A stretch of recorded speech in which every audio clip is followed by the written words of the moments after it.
published 1417 est, the 1st of December 2017, updated 1455 est, the 1st of December 2017, looking like had recently been laid out by the coup. The mighty Diego Maradona plucked the sealed ball from pot 2. It seemed hot on that stage, and the great man, by all accounts, hadn't been well done up, in black formal wear, set off with a bright yellow bow tie. He had the appearance of a wise guy recently whacked by Tony Soprano.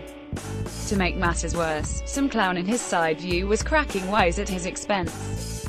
He's always been good with his hands, said Draw host Gary Lineker, whose cheeky chappy patter no longer seems quite as appealing. Now HE's doing it for FIFA's coin.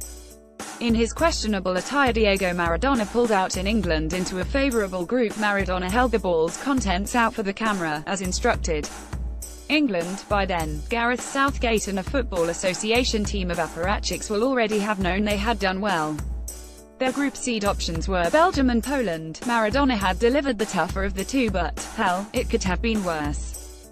Have a look at Argentina's lot and ponder England's chances had they come out in that. I have the best player in history, that is always a plus, said coach Jorge Sampaoli, no doubt adding to Maradona's joy on the night.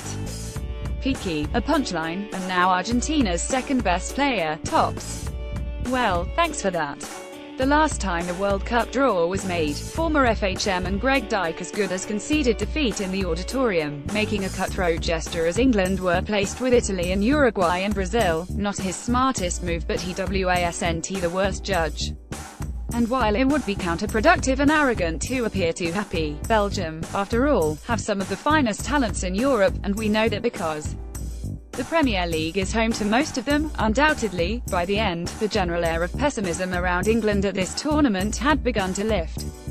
Gareth Southgate watched on as England were drawn alongside Belgium, Panama and Tunisia. The challenge of containing Kevin De Bruyne and Eden Hazard notwithstanding, they had avoided the biggest tournament hitters until the quarter-finals at least, given that one of Group H, Poland, Senegal, Colombia and Japan, await in the second round, then it's Germany or Brazil in the quarter-finals, probably, depending on England's route, but let's not get ahead of ourselves here. England have reached the last 8 of a tournament once since 2006, if the quarters are par given the opposition, it doesn't mean a bogey is out of the question. And there is always the possibility that England could lose to World Cup first timers Panama. Hats 1 Pratt 0, as the Red Tops might have it. All that can be said, however, is that if Southgate could have planned a schedule, it wouldn't be far removed from the one he has randomly received. England open against Tunisia, then play Panama, meaning that back-to-back wins could well make the final fixture with Belgium a dead rubber anyway. As what awaits in the first knockout stage is much of a muchness, and Germany or Brazil in the quarters is a coin toss. Southgate might even be able to consider giving any flagging players a rest in the final group game. It all looks so straightforward from here, although every touch of genius from De Bruyne between now and May will be viewed a little differently, knowing it will be England's job to contain him on June 28. The Three Lions will have to contain the likes of Kevin De Bruyne in Russia on June 28. What else?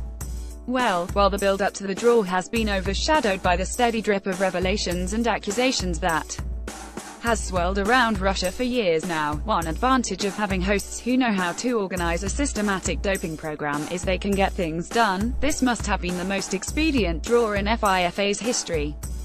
Tight, short, preamble and ceremony kept to a relative minimum.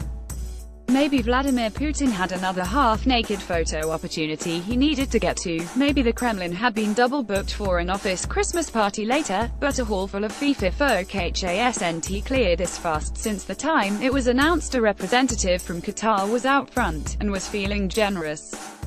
Still, the hosts would have been happy with the lot, which could not have gone better had they rigged it themselves, as they have most sports events in the last decade. Saudi Arabia, Egypt and Uruguay might give even an ordinary Russian side a chance, and Luis Suarez would be well advised to keep his teeth to himself in this tournament, with the authorities threatening 15 years imprisonment for acts of hooliganism. At least in Brazil he was allowed to go home.